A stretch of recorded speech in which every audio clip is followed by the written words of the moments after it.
waaqayyo intuffatiin kutaa lammaffaa barannaarraa waaqayyo kana keessatti gorsa kennuu kenna jedhee namoota baay'ee karaarra buusuu danda'a waaqayyo. Maaliif iddoo gorsi jiru eegamuutu jira. Manni isaan eegama, maatiin isaan eegama, fayyaan isaan eegama, guddinni isaan eegama, hojiin isaan eegama. Namni gorsa dhaga'u, gorsa waaqayyo namni fudhatu jireenyi isaa eegama.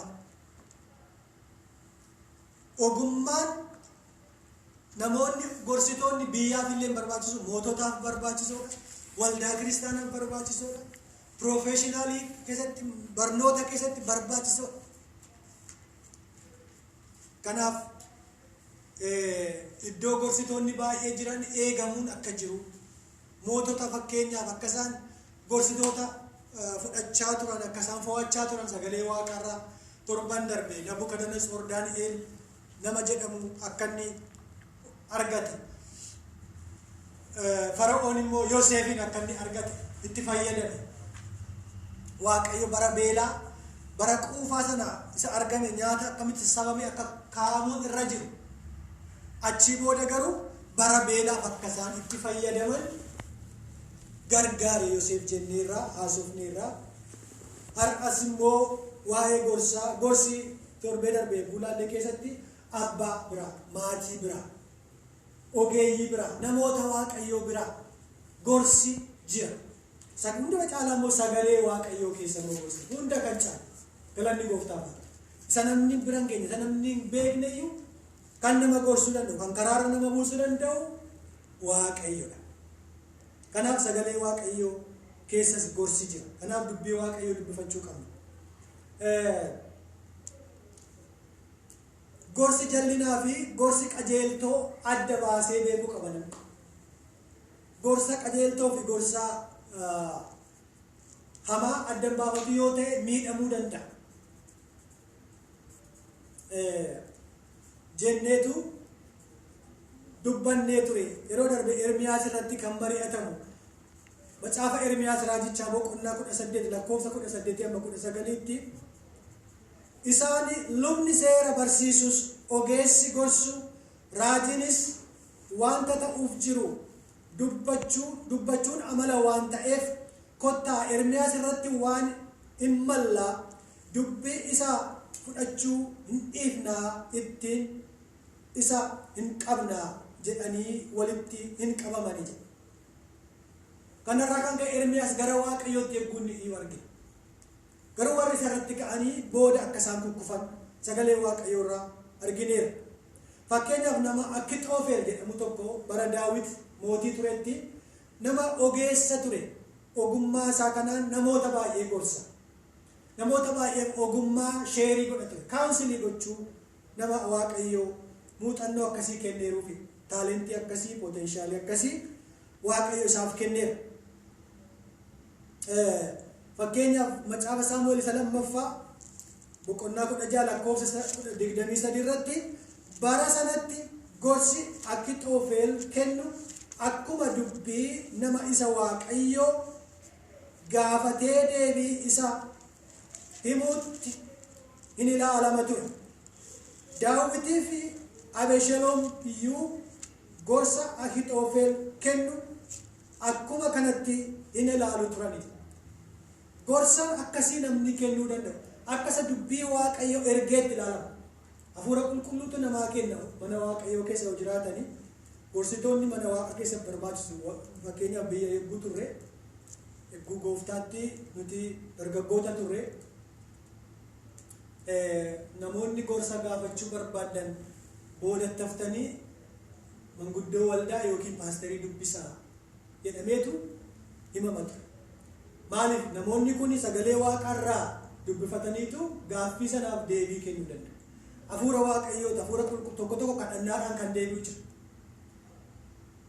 Akkuma kana Akitoofel dubbii namni yoo rakkate gara isaa deema malaaf jecha.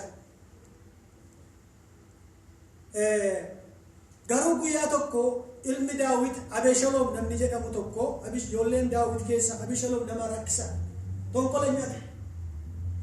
Baay'ee nama dubbii micciirutu maatii keessatti baay'ee waan baay'ee nama fide balaa guddaa Daawit irratti kan fide. Namoonni gorsa eegguu fudhachuu dhiisan balaa inni qabu kanarraa baruu dandeenya. Abishaloom namni Israa'elis guutummaatti gorsi Ahiishii harkichaa gorsa Akitoofel irra hin caalaa jedhan. Waaqayyo sababii Abishaloom irratti waan hamaa fiduuf yaadeef gorsa ba'eessa isa Akitoofel kennu akka inni hin fudhanne godhee. Nama kan biraatu immoo ture. Hushaayi namni jedhamu akkuma Akitoofel kana gorsa kenna jedhanii gorsi isaa inni immoo Akitoofel irra hin caala jedhaniitu akkuma raajii abaluurra raajii abaluu hin caalaa jedhamu har'a namni wal caccabsaa charchii tokkorraa tokkotti waldaa tokkorraa tokkotti akkuma deemamu natti fakkaata. Kanaaf Akitoofel inni gorsa kennu kuni hansaarra kan wayyu nama Hushaayi jedhamu kan biraatu immoo argame jedhaniitu isa kana bira wayya gorsa isa sana wayya Akitoofel dhiisiin dhagahiin isaa mee kan Hushaayi dhagahii jedhamu. Hushaayiin kuni yaada hin taane gorsee jedha. Kan isin iddoo kanatti akkana hubattan kanan barbaadu Waaqayyo sababii Abishaloom irratti waan hamaa fiduu barbaadeef jedhe. Nama rakkisaadha inni kun. Nama qajeeltoo miti. Sammuun isaa xaxama. Yaadni isaa micciiramaadha. Kanaaf Waaqayyo isa adabuu barbaadee ture. Baay'ee Waaqayyo edaa Waaqayyo sammuu namaa bana gorsa fudhachuu. Sirriidhaan bulaa. Waaqayyo iddoo kanatti maal argina? Abishaloom irratti waan hamaa fiduu waan barbaadeef garaa isaa jabeessee akka inni gorsa hin fudhanne godhe. Akkuma Fara'oon irratti garaa isaa jabeessee Waaqayyo jedha kan isin macaafni qulqulluu. Kanarratti isa Akitoofel isa gorse dhiiseetu isa Hushaayin gorse sana fudhate. Gorsa kana fakkaatu tokko Solomon bara mootii turetti erganni mootummaan isaa darbee booda ijoolleen isaa keessaa tokko Iyorbaam namni jedhamu Israa'el lamatti ramuudhaaf mikinaata ta'e. Gorsa isa qajeeltoo didee gorsa isa jallinaa fudhate. Baay'ee nama dhiba. Jaarsolii waldaatu gaafatama ture uummanni dhaqanii gaafataman jiru manguddoota jaarsummaatti bahani. Barabbaa kee rakkanneerraa barabbaa kee mootummaa isaatti baay'ee dhiphanne ati immoo wanjoo kana nurraa hir'isi nurraa qannasi ba'aa ulfaataa kana nurraa buusi nu gargaari maaloo jedhanii gara isaa dhaqan jennaan. Solomon maal jedhee deebi'aa torbee tokko booda koottaa isa booda jaarsolii bira dhaqe. Jaarsolii bira dhaqnaan jaarsoliin wanta gaarii akka uummanni isa fudhachuu danda'utti biyyas akka inni tasgabbeessuu danda'utti uummataafis waan tolu waaqaafis waan tolu gorsan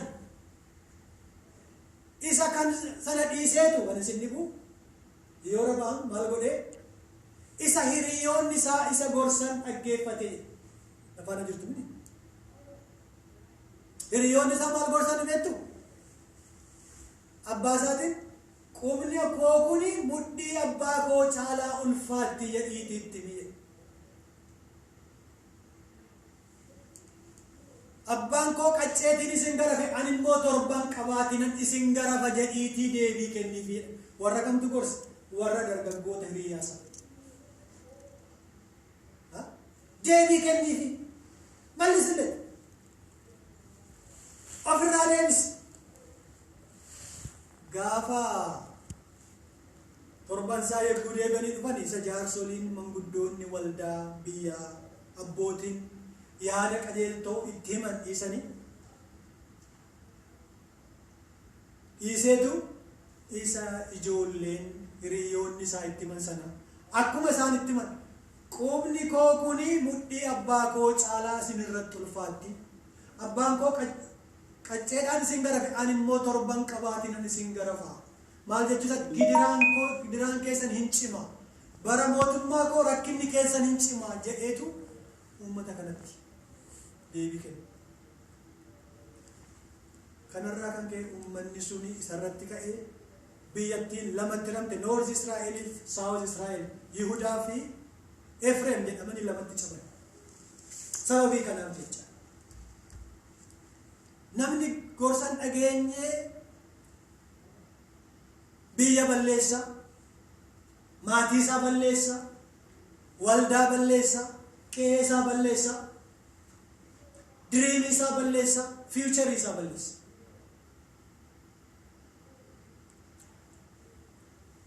Abishaloom kun isa nama akkasii ture. Abishaloom kun immoo maal godhatin itti fakkaate Daawit irratti mootummaa fudhachuu barbaadee ture. Aangoo abbaa isaarraa fonqolchoo mootummaa barbaadee waan tureef Saamu'eel isa lammaffaa boqonnaa 15 lakkoofsa 1 hamma 6tti dubbifachuu dandeessu dhaqanii yeroo biraa. Marii mari'ata ture kan isin abbaa isaarratti korata ture nama mootummaadhaaf firdiidhaaf Daawit bira dhufu bata mangistii fuuldura dhaabbateetu hin eega ture. Yagguu eegu nama hin dubbisa maal eessaa dhufte eessa dhaqxee dubbisa meesiniif hin dubbisa lakkoofsa 3 jalqabeen dubbisa. Kana booddee Abishaloom yommus Abishaloom namichaan ilaa dubbii kee fudhatamaadha qajeelaadhas haa ta'u iyyuu malee namni siif dhaga'u mooticha bira hin jiru hin jedhe. Itti dabalees biyyicha irratti abbaa firdii ta'ee otuun jiraadhe namni deebii qabu hundinuu firdiidhaaf yommuu ana bira dhufu ani immoo firdii qajeelaa akka inni argatu nan godha ture jedhe. Namni isaaf yommuu qoma'u inni immoo hiixatee harkaan ofitti isaan harkiseetu hin dhungata ture jedhe. Laphee namaa haata ture jedha kan isin jedhu. Maal jedhe?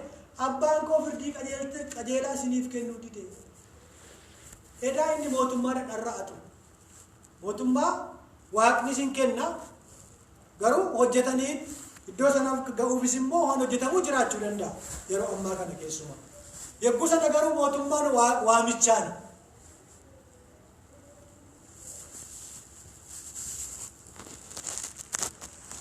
Hawwisaatu gadhee ta'e miti.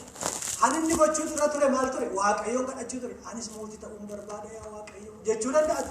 Garuu maal barbaade karaa qaaraacii cabsee abbaa isaa achirraa kaasee ofii isaa itti darbuu barbaade ture kan isin. Tarii Daawit iyyuu kennaafii ture too gaafatee ta'ee jedhee yaada eegguun yaada. Maal biyyi namni eegguu dhufu firdiidhaaf karaa eeggatanii gara bata mangistiitti ol galuudhaaf eegguu jedhanii maal kennaaf maal jedha ture namni maaltu jira firdii maaltu jira dhiisaa humaadha maaltu jedheetu namoonni immoo ilma mootii ta'uu isaa beekaniif isaaf qoma'u ture akkas. Inni immoo ofitti qabeetu hin dhungateetu laphee isaanii haata ture. Nama kana godhu waan ta'eef Waaqayyo iddoo kanatti maal jedha? Abishaloom Waaqayyo sababii Abishaloom irratti waan hamaa fiduu barbaadeef gorsa ba'eessa inni Akitoofeel kenne akka inni hin fudhanne godhe. Waaqayyo yaada qajeeltoo yoo namaa kennuu baate namni gorsa qajeeltoo hin fudhanne. Garaa qajeeltootu barbaachisa. Ameen. Namni gorsus baay'ee miti har'a. Namni nama gorsus baay'ee miti. Gorsa namni fudhatus baay'ee miti. Namni gorsa Waaqayyo fudhatu garuu itti fayyadama. Badiisa oola. Karaa hamaarraa deebi'a. Waaqayyo wajjiniin jiraata.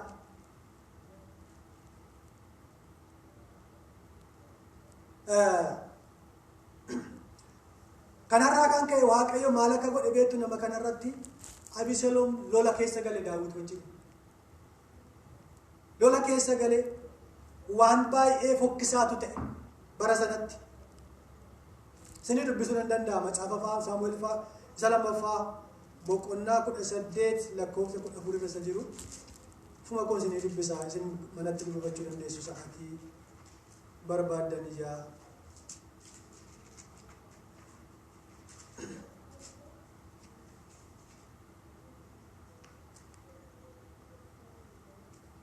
Yesus gooftaadha.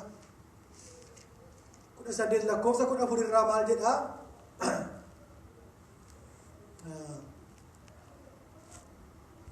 Abishaloom waraana keessa akka galee argina iddoo kanatti. Gaangoo yaabbateetu qilxuutti rarra'ee jedha. Mataan isaa kun qilxuutti, damee qilxuutti rarra'ee gaangoon isaa bira dabartee deemte. Very sad story. Maal godhee deema ture? Gaangoo yaabbateetoo inni deemu. Boquun isaa qabamee, damee mukaa gidduutti qabamee hafe gaangoon isaa sagattee sokkite. Kanarraa kan ka'e lolchiisaa Daawit kan ture Yoo'aab namni jedhamu tokko eeboo sadiitiin achitti waraane jedha sagaleen Waaqayyo dubbisuu isaa yeroo itti barbaadu. Waraansa nama ooshaa waan qajeeltoo yaaduun waldaa keessa jiraachuun, mana Waaqaa keessa jiraachuun, Waaqayyoof dhaga'uun, Waaqayyoof gowwaa ta'uun afshaalummaa isa guddaa. Dubbii Waaqayyoo dhaga'uun, gorsa Waaqaatti jiraachuun jireenyaaf nama taasisa bola. Anama haleluuyaa Waaqayyo akkasiin jedha ta'u sinii jedhama utaaltanii asiin bu'uuraa isaan gochuu danda'a. Hin danda'amannis maqaan Waaqayyo ani dibata irra jira nan beeka. Raajuu nan danda'a. Garuu dubbii Waaqayyoo sagalee Waaqayyootu nama jiraachisa. Ajajamuutu nama jiraachisa. Innani siitaa jedhu yoo ati abboomamte huma isaa siita. Ani dubbachuu nan barbaachisa. Raajuun iyyuu nan barbaachisa. Waaqayyo sitti iyyuu dubbata. Nu barbaade yoo karaa siin galullee abjuudhaan sitti haasa'a. Hiikaa isaallee hin beektutti akkasii salphatutti. Akkuma sii galutti sitti haasa'a. Maqaan Waaqayyoo kan eebbifame. Kanaaf gorsa hin tuffatina bolaa. Nalan isin gorsu. Gorsa Waaqayyoo hin tuffatina. Namoonni har'aa waldaa tokkorraa waldaa tokkotti gaafa barbaadan ajajamu, gaafa hin barbaanne immoo hin ajajaman. Gaafa barbaadan Waaqayyoon waaqessu, gaafa hin barbaanne immoo hin dhiisu. Akkas miti. Firiidamiin keenya akka Waaqayyo wajjiniin wal lollu isa nuu eeyyamu hin ta'in. Yaada Waaqayyoo irraa isa adda nu baasu hin ta'in. Maqaan Gooftaa kan eebbifame haa ta'u.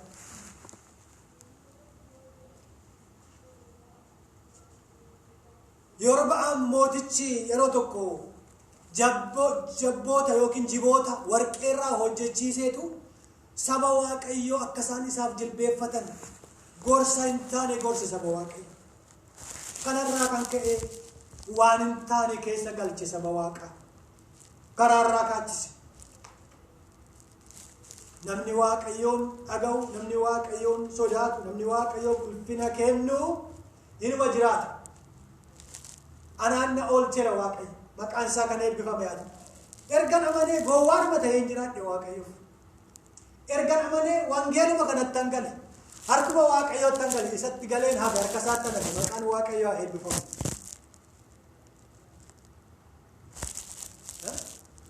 Waaqayyoof dhimma baaftu godha. Namni baay'een akka waggaa 20 mana Waaqaan ture, waggaa 15 mana Waaqaan ture, waggaa 30 isa gana miti. Tokko har'uma dhufee torban kana eeggunni bakka of kennee immoo burraaqee eeggunni tajaajilu argitu. Sagalee Waaqaa tiksiis baay'een beeku. Garuu keessi isaa banama. Maqaan Waaqayyoo kan eebbifame haa ta'u. Keessi isaa hiikama. Burraaqa bakka. Waaqa isaa kana fuulduratti.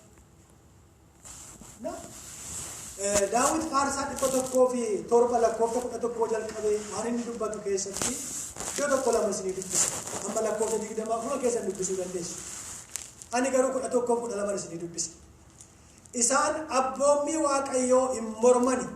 Gorsa abbaas hin tuffatan. Yaadni isaanii hojii dadhabsiisaadhaan gadi qabame. Isaan gufatanii hin kufan. Kan gargaarus hin argamne. rakkina isaanii keessaa gara Waaqayyootti iyyatanii jedhe. Haleluuyaa. Isa keessa iyyatanii keessatti isaan gargaare. Gorsa Waaqa didanii dhaga'uu didanii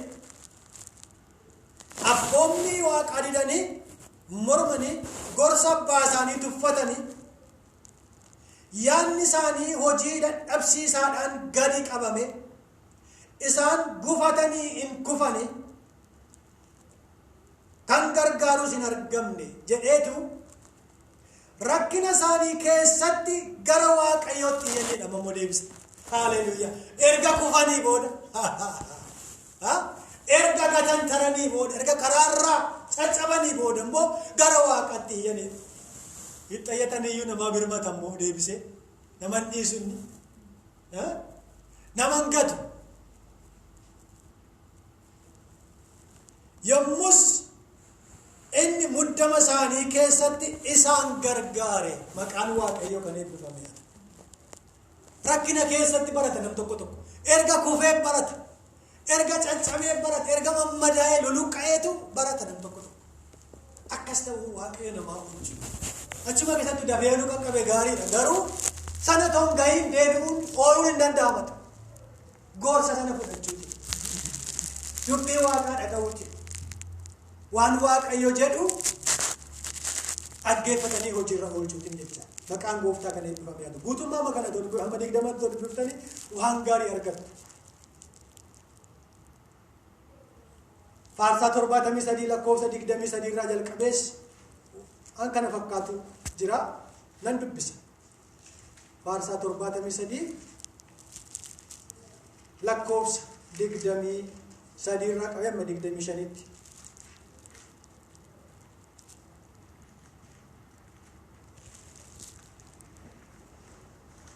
Haa ta'u iyyuu malee ani yeroo hundumaa si biratti nan hafa. Atis harka koo mirgaa hin qabda. Ati gorsa keetiin ana hin gaggeessita. Kana booddees ulfinatti ana fudhatta. Gorsa keetiin na gaggeessita jedhama. Gorsa uleen kee dhaabbata kooti jedhe. Faarsaa 23 irratti Waaqayyo tiksee kooti ani homaan dhabu gara marga lalisaatti na geesse. Uleen kee dhadhaabbanni kee na gargaaru. Uleen maayin rukuttaaf dhadhaabbanni maayin yoo kufan ittiin ka'uuf. Uleen maayin Waaqayyo tiksee deeguu horiiti subeettu miti uleen duuba goree maal godhu yoo isheen gara midhaan itti dhufte hin deebisa. Rukuttee tikeen gaggaariin jabeessee rukutu saawwa. Horii jaallata waan ta'e horii jaallatamu yoo ta'e horii gaariidha yoo ta'e yoo diddee midhaan itti fiqri ta'u hin rukuta. Yoo rukute maal hin deebiti gitani otoo rukutamii hin deebi'uun gaariidha. Maaliif rukuta Waaqayyo akka hin banneef. Haleluuyaa. Akka layyaatti gadi hin lixneef akka hadhama keessa baddee hafneef Waaqayyo rukutee deebisa. Wayya miti maaliif Waaqayyo waa'ee adabbii fi waa'ee dheekkamsa Waaqayyo nan barsiisa gara fuulduraatti. Adabbii fi dheekkamsi gargari. Adabamuun amma yeroo ammaa kana bara kana Waaqayyo ijoollee isaa adabaa jira. Yoo balleessa hin adaba. Biyya lafaatti immoo maal hin dheekkama. Ansaa miti waan ta'eef itti dheekkameef ijoollee ormaa irra kuttan. Dheekkamtanii dhiisu yoo balleessa. Inni gara miti waan hin jechaa. Maaliif dheekkamsi jira isa booda. Firdiitu jira isa booda. Firdii sana akka hin galleef Waaqayyo maal godhaa? Hin adabaamu. Warra kan saatan adabu. Ilma diqaalaan hin adabamu jedhe. Sagaleen Waaqayyo. Ala ofii garuu namni hin adabaa. Kan ofii Waaqayyo hin gorsa. Kan ofii Waaqayyo karaarra buusa. Maaliif jaanu jaallate? Ilma isaa tokkichi sababii keenyaaf gadi dhufe. Namoota anaaf isiniif gadi dhufe gooftaan. Kanaaf jecha Waaqayyo gatii guddaa baasee waan nu bitate. gatiidhaan bitamtaniittu isin kan mataa keessaniitii miti waan jedhamneef. Ansaa waan taaneef waaqayyo waa'ee keenya hin dhimma jechuudha. Maaltu isa gashe waa'ee koo hin jedhina, waa'ee keessa gashe waaqayyo. Anaanuu na gashan waan waaqayyo miti.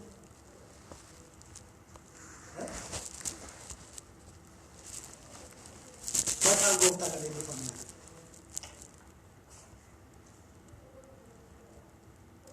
Gorsi waaqayyo har'a eenyuufi waldaa kiristaanaaf, eenyuuf amanataa hundumaaf, eenyuuf ijoollee waaqayyo hundaaf, warra gooftaa waaqessuuf, warra gooftaa tajaajiluuf.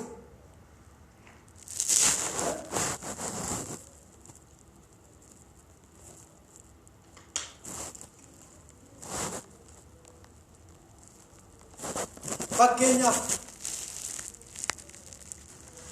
nam Qorontoos isa lammaffaa boqonnaa 8:10 irratti gochaa isa bar'een gaddaa jaalala keessaniin hojii irra oolchuu jalqabdan itti fufuun isiniif ba'eessa jedheen yaada koo kenne. Phaawulos dubbata iddoo kanatti. Phaawulos hin sossobas, hin barsiisas, hin eekkamas. Gochaa isa bar'een gaddaa jaalala keessaniin gochaa turtan.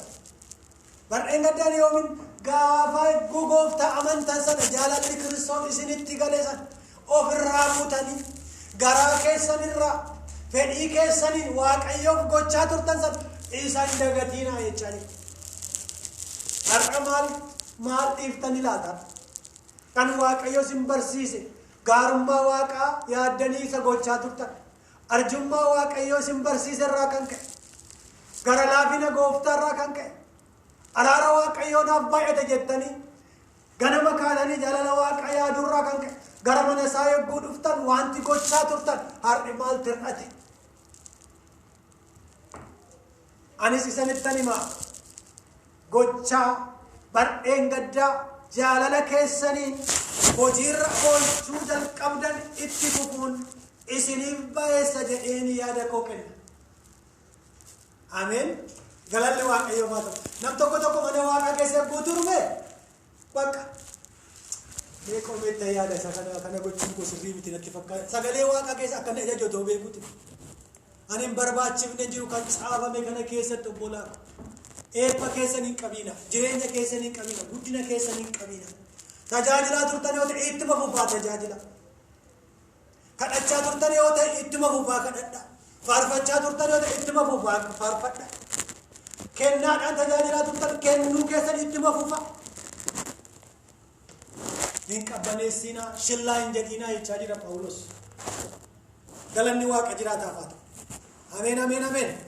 Yesuus gooftaadha. Haleluuyaa.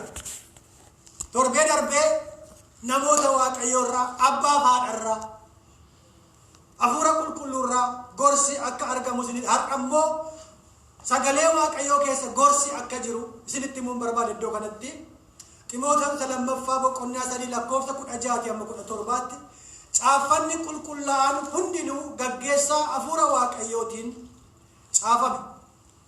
Barsiisuuf, balleessaa hubachiisuuf, qajeelchuuf, qajeelummaattis leenjisuudhaaf dhimma hin baasu.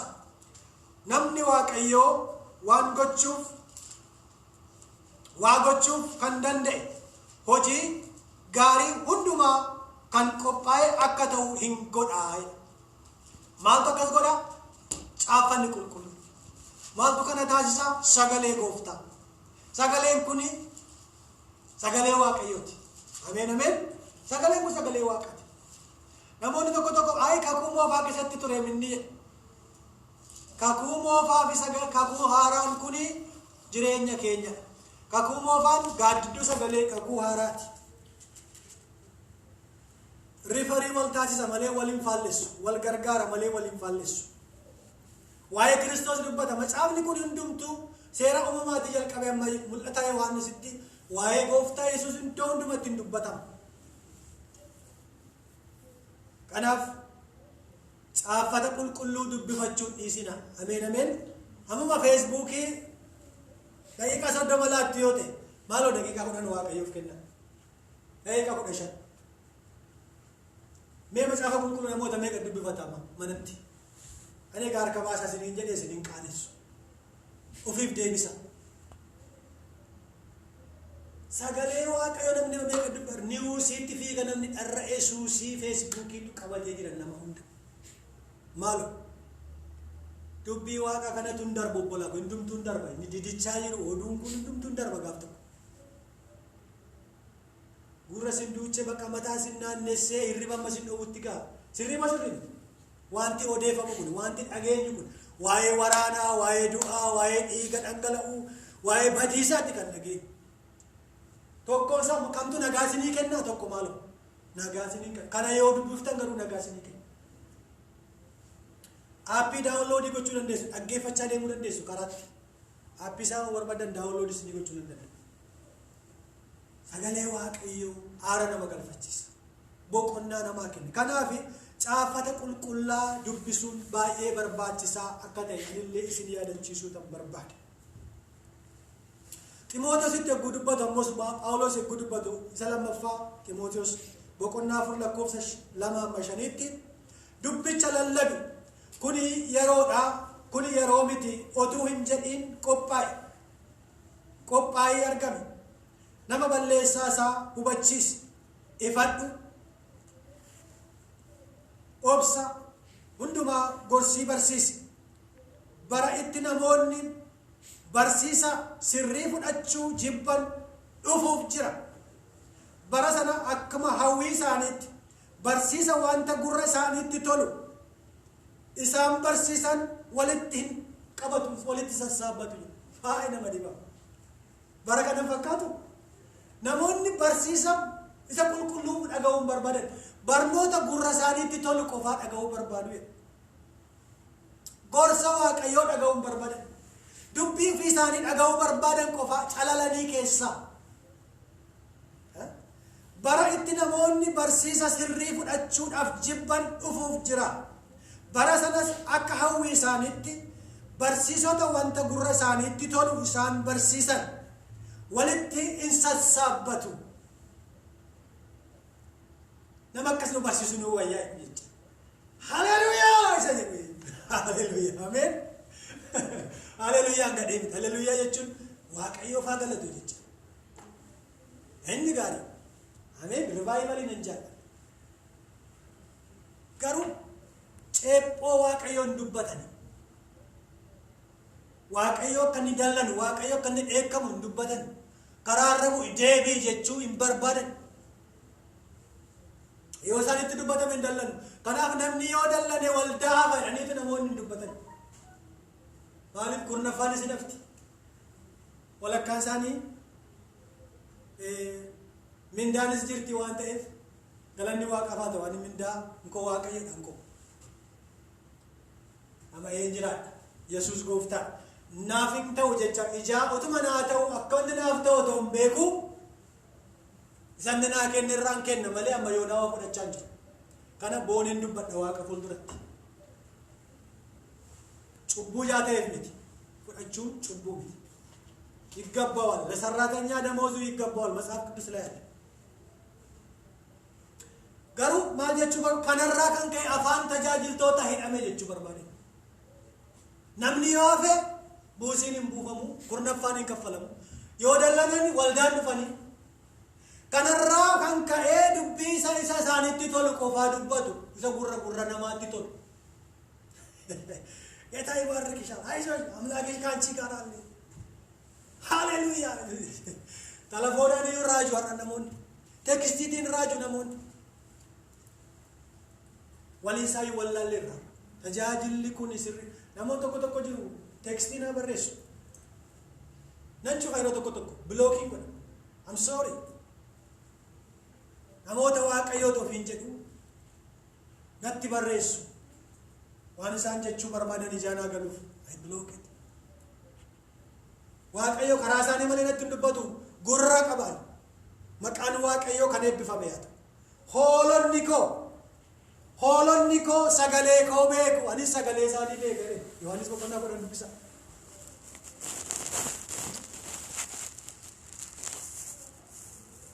Ani simaa baloodhaan hin dhagahu. Namootaaf iyyuu karaa koo dubbata Waaqayyo. Namoonni confuse isin godhani garba isin godhachuu barbaadu namoonni tokko tokko. Stop it. Bilbila bilbiltanii yeroo keessanii nama isinii dhimmu yoo jiraate gaarii. Namni isinii dhimmu dhuguma garaarraa namni isinii dhimmu yoo jiraate itti maddaa rakkoo keessan isinii fakkata. Isa dhugaati yoo ta'e. Waa isinirraa barbaadeeti yeroo namni dhugaan isinitti. Gurra isaaniitti kan tolu dubbate.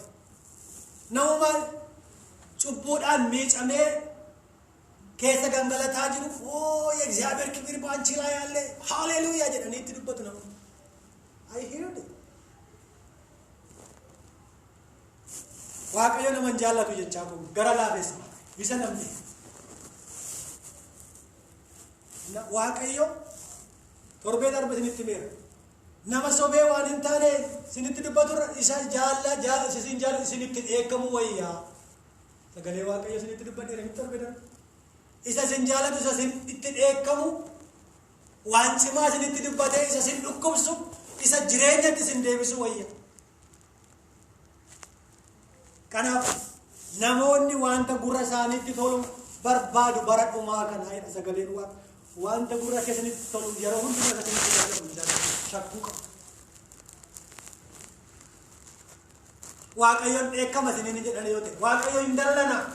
Karaarraa hin gooriin karaarraa hin jallatiin gara karaatti deebii isiniin jedhan yoo ta'e rakkina qaba namichi waa sirrii.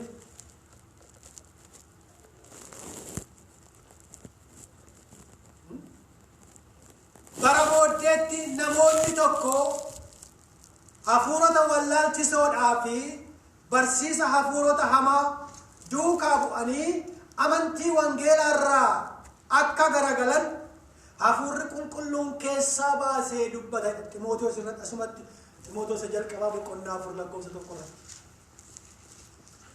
Gorsa dhaga'uu namoonni hin barbaanne dhufuuf jiru. Sagalee Waaqaa dhaga'uu hin barbaanne maal barbaadu ree? Kun ikkoo wallaalummaadhaan. Wallaalummaa miti jettanii yaaddu wallaalummaadhaan. Akkuma isinitti hime dubbiin Waaqayyoo sila isinitti hime qorichadha bola. Qorichi otoo dhibeen hin beekamin qorichi hin kennamu. Kanaaf biyya kana dura raajii ilaaluu, X-ray ilaaluu, dhiiga fuudhuu waan baay'ee ilaalaniitu dhibeensa kana dhayanii achii booda qoricha ajaju jecha. Qorichi kennamu sun immoo mi'aa wuti. Inadhaa iyyuu mitire afaan gada turte akkanii liqimsitu malee. Achi booda maal godhu dhukkubitti maal godhu hin buqqisa galanni Waaqayyoof haa ta'u. Kun isa kan namaati beekumsa namaatiin isa kennamedha. Hangooftaa immoo isa kana caala.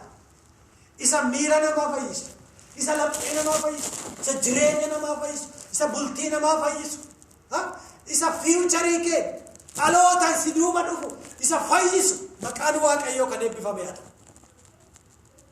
Dubbii Waaqayyoo yoo si ta'ee liqimsi. Qoricha haleluuyaa. Hamaa si keessaa buqqisa. Jallina si keessaa buqqisa. Isa Waaqayyoo si keessan dhaabne, isa abbaan si keessan keenye haa buqqisu. Maqaan Waaqayyoo kan eebbifame haa ta'u. Haa buqqisu hunduma keenya.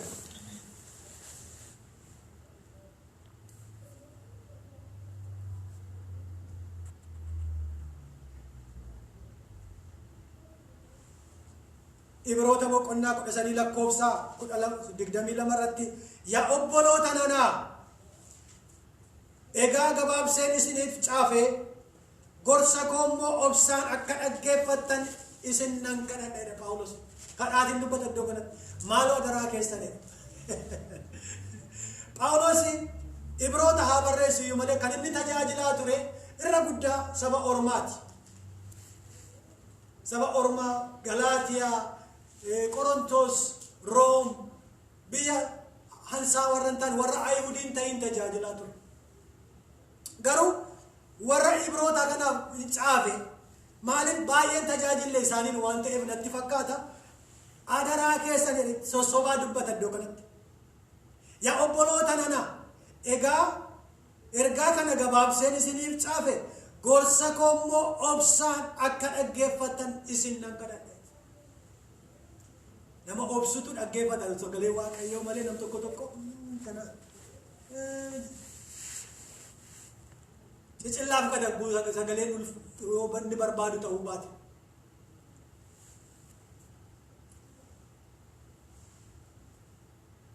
Waan kana fakkaatu Yaaqoob isa barreessu Yaaqoob boqonnaa tokko lakkoofsa 21 kanaafis xuraa'ummaa hammina safara dhabes hundumaa ofirraa fageessa.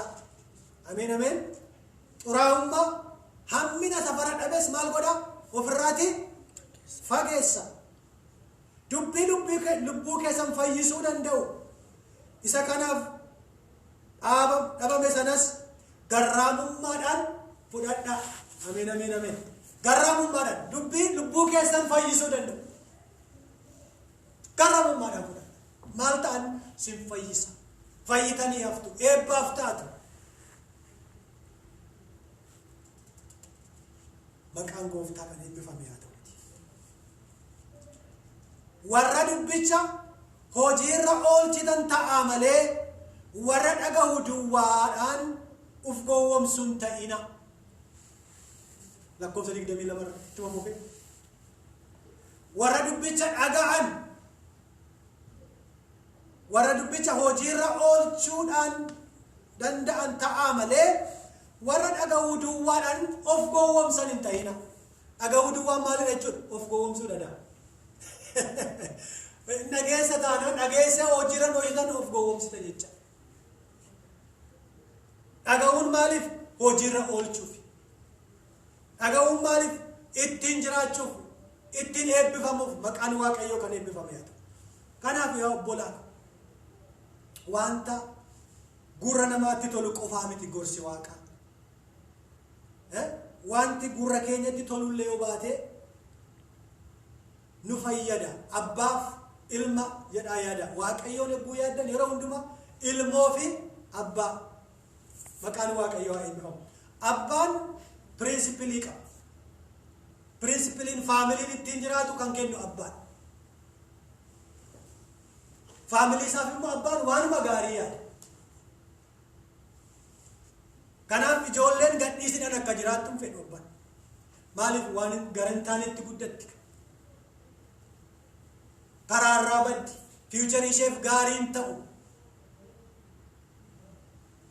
Sagalee Waaqayyoo yogguu dhageenyu, gorsa Waaqayyoo yogguu dhageenyu, rileeshnshiippii abbaaf ilmoo gidduu jiru yaaduun keenya baay'ee barbaachisaa. Check and balance nuu ta'a jechuudha. Jaalala Waaqayyoo ijaa nurraa qabuuf ijaa dabarsee diinota keenyaaf nu kennuun barbaanne malee Waaqayyo dabarsee illee calluma jechuun danda'amoo hin danda'u. Akkuma Abeesaloom Waaqayyo hamaa itti dabarsee kennuu waan barbaadeef akka inni gorsa qajeeltoo hin fudhanne isa taasise. Waaqayyo namaa oolchu. Kanaaf Waaqayyo gorsaadha. Ameen ameen ameen. Waaqayyo beekaadha. Waaqayyo danda'aadha. Ati garuu yaada qajeeltoodhaan fudhanna. Dubbii lubbuu keessan fayyisu jedhe amma kun. Dubbii lubbuu keessan fayyisuu danda'u isa kanaaf dhaabame sanas garraamummaadhaan fudhadha. Garraamummaadhaan fudhadha. Ameen ameen. Yesus Gooftaadha. Malee keessaaf illee ishee kana fudhadhu isheen kun natti fakkaattu hin jedhina. Hunduma isaa fudhadha. Maaliif? Eebbaafidha. Maaliif? Jiraachuufidha. Maaliif? Guddachuufidha waan ta'eef. Waaqayyo maqaan isaa kan eebbifame haa ta'u. Ameen ameen. Isin gammachiiseera moo akkam? Moo isin qoltotti? Isin qummuuddi xinni? Haa qummuuddi. Yesus Gooftaa. Hin kadhanna Waaqayyo. Haaleluyyaa.